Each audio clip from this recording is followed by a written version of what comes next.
अस्सलाम वालेकुम स्टूडेंट्स। आज के इस वीडियो लेक्चर में हम मॉलिक्यूलर मास के बारे में जानने की कोशिश करेंगे और हम किसी भी मॉलिक्यूल के लिए ये जो मॉलिक्यूलर मास है ये हम कैसे कैलकुलेट करते हैं वो भी हम यहाँ पर कैलकुलेट करना सीखेंगे।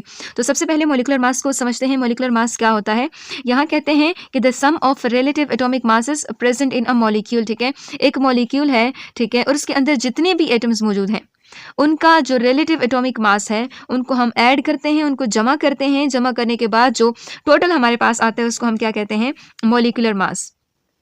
अब ये जो मॉलिक्यूलर मास है, हम चूँकि मॉलिक्यूल के बारे में मॉलिक्यूल के लिए हम कैलकुलेट करते हैं, तो आप जानते हैं कि एक मॉलिक्यूल है, वो मॉलिक्यूल्स की ना हम मुख्तलिफ क्लासिफिकेशन करते हैं। कुछ होते हैं मोनोएटॉमिक, यानी एटम्स के बेसिस के ऊपर कि उस मॉलिक्यूल में कितने एटम्स मौजूद हैं, उस बेसिस के ऊपर मॉलिक्यूल को हम डिवाइड करते हैं मुख्तलिफ क्लासेस में। जैसे कुछ होते हैं मोनोएटॉमिक मॉलिक्यूल, ठीक है। जो मोनोएटॉमिक मॉलिक्यूल होते हैं, जिसकी एग्जांपल हमारे पास क्या है? नोबल गैसेस, जिसकी एग्जांपल है नियॉन है इसकी एग्जांपल। दूसरी हमारे पास कुछ ऐसे होते हैं जिसमें दो एटम्स मौजूद होते हैं, जिसको हम कहते हैं डाई एटॉमिक मॉलिक्यूल, और इसकी एग्जांपल हमारे पास क्या है? H2 है। इसी तरह कुछ ऐसे मॉलिक्यूल्स होते हैं कि जिसमें 3 एटम्स मौजूद होते हैं, जिसको हम क्या कहते हैं? ट्राई एटॉमिक मॉलिक्यूल्स, और इसकी एग्जांपल हमारे पास क्या है? कार्बन डाइऑक्साइड या फिर H2O वाटर। उसके बाद हमारे पास इसकी और एग्जांपल आ जाती हैं पॉली एटॉमिक, यानी जिसमें बहुत सारे एटम्स मौजूद होते हों, जैसे यहाँ पर C6 H12 और O6, ठीक है। तो ये इसकी पॉली एटॉमिक मॉलिक्यूल्स की एग्जांपल हो जाती हैं। अब यहाँ पर ये देखिए, आपको इतने सारे मॉलिक्यूल्स नज़र आ रहे हैं। इन सारे मॉलिक्यूल्स के अंदर जितने भी एटम्स हैं, इन सारे एटम्स का जो मास है उसको हम प्लस कर लेते हैं, जमा कर लेते हैं, और जो वैल्यू हमारे पास बनती है उसको हम क्या कहते हैं? मॉलिक्यूलर मास कहते हैं। तो सबसे पहले हम एक एग्जांपल वाटर लेते हैं। जैसे कि आप जानते हैं कि वाटर का फार्मूला क्या है? H2O। और आमतौर पर कहा जाता है कि वाटर का जो मॉलिक्यूलर मास होता है वो कितना होता है? 18 AMU, ठीक है। 18 एटॉमिक मास यूनिट इसका मॉलिक्यूलर मास होता है। लेकिन इसको हम कैसे कैलकुलेट करते हैं, कैलकुलेट करना हम सीखेंगे अभी इस वीडियो में। यहाँ पे देखें, हाइड्रोजन की तादाद देखिए कितनी है? हाइड्रोजन की तादाद इसमें 2 है, इसकी देखो हाइड्रोजन की तादाद 2 है, और ऑक्सीजन की तादाद कितनी है?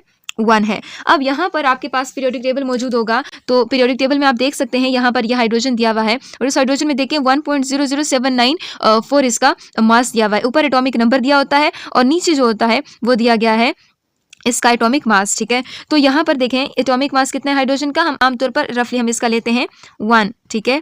और इसी तरह यहाँ पे ऑक्सीजन मौजूद है, तो आप देख सकते हैं ऑक्सीजन का मास कितना है? 15.9। यहाँ देखें ये 15.99, इसको राउंड ऑफ करें तो आपके पास आ जाता है 16। तो देखें यहाँ पर हम क्या लगा लेते हैं? मल्टीप्लाई कर लेते हैं इसके साथ 16, तो 2 1 2 आ जाएगा और 16 1 16 आ जाएगा। इन दोनों को जब हम प्लस करते हैं तो यहाँ पर हमारे पास वैल्यू क्या आ जाती है? 18 AMU आ जाती है, ठीक है।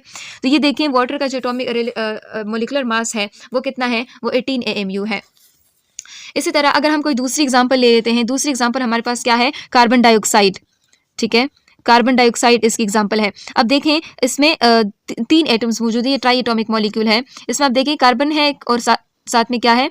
एक कार्बन और 2 ऑक्सीजन। तो आप देख सकते हैं कि कार्बन है, इसका मास कितना है? यहाँ पे देखिए 12.0, ये देखें दिया हुआ है 12.01। अब यहाँ पे हम कार्बन को 1 के साथ मल्टीप्लाई करेंगे 12, और ऑक्सीजन का यहाँ पे कितना दिया हुआ है? जैसे हम पहले जान चुके हैं कि ऑक्सीजन का कितना है? 15.99, यानी इसका राउंड ऑफ करके आ जाता है 16। तो ये आ जाएगा 12 1 12, और 16 को 2 के साथ मल्टीप्लाई करेंगे तो ये आ जाएगा 32। जब इन दोनों को हम प्लस करेंगे तो यहाँ पर वैल्यू आ जाएगी 44। इसी तरह अगर हम एक दूसरी एग्जांपल ले लेते हैं, ठीक है, दूसरी एग्जांपल हम बेंजीन की ले लेते हैं। जैसे बेंजीन का फार्मूला क्या होता है? C6 और H6, ठीक है। तो यहाँ पर आप देख सकते हैं कि कार्बन की तादाद कितनी है?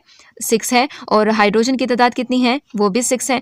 तो इसको हम मल्टीप्लाई करेंगे, इसके इसका मास कितना है? तो जैसे हम पहले भी देख चुके हैं कि कार्बन का मास 12 है और हाइड्रोजन का मास कितना है? 1 है। तो 16 को 12 के साथ जब आप मल्टीप्लाई करोगे तो इसका 72 आएगा, और 6 को 1 के साथ मल्टीप्लाई करोगे तो इसका 6 आएगा। इन दोनों को जब हम प्लस करेंगे तो 78 आएगा। यानी हम ये कह सकते हैं कि बेंजीन का रिलेटिव एटॉमिक मास, यानी जितने भी एटम्स हैं इनका रिलेटिव एटॉमिक मास को जब हमने प्लस किया तो यहाँ पर एक नंबर हमारे पास आया 78। तो हम इसकी दूसरी एग्जांपल लेते हैं। दूसरी एग्जांपल हमारे पास इसकी क्या है? ये 4th वन इसकी एग्जांपल है।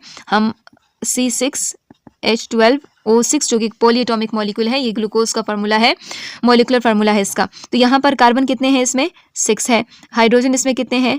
12 है। ऑक्सीजन इसमें कितने हैं? 6 है। तो जैसे आप जानते हैं हम यहाँ देख चुके हैं कि कार्बन का मास यहाँ कितना दिया हुआ है, ये देखिए 12.01। तो यहाँ पर कार्बन को इसके साथ मल्टीप्लाई कर लेते हैं तो ये आ जाएगा 12। और हाइड्रोजन का मास कितना दिया हुआ है, यहाँ पर हाइड्रोजन का मास देखिए 1 दिया हुआ है। तो हम क्या कर लेते हैं, इसको 1 के साथ मल्टीप्लाई कर लेते हैं। और ऑक्सीजन का मास यहाँ पर कितना दिया हुआ है, देखिए यहाँ पर ये 15.99 है। तो हम इसको राउंड ऑफ करेंगे तो ये आ जाएगा 16। ठीक है, तो यहाँ पर इससे हम इसको मल्टीप्लाई कर लेते हैं तो ये आ जाएगा 72। ठीक है, यहाँ पर आ जाएगा 12 और इन दोनों को जब मल्टीप्लाई करेंगे तो ये आ जाएगा 96। अब इसको एज अ होल जब आप प्लस करोगे ना तो आपके पास एक वैल्यू आएगी और वो वैल्यू इसका मॉलिक्यूलर मास कहलाएगा। 2 और 2 को प्लस करें 4, इसमें 6 ऐड करें तो यहाँ पर 10 आ जाएगा, 1 इधर कैरी कर लें और ये 1 और 9 10 और ये 7 और 1 मिला के आ जाएगा 18। तो देखें जो 180 AMU है ये किसका एटॉमिक मॉलिक्यूलर मास है, ग्लूकोज का। ठीक है, तो ग्लूकोज का मॉलिक्यूलर मास आप कुछ इस तरह से फाइंड आउट कर सकते हैं।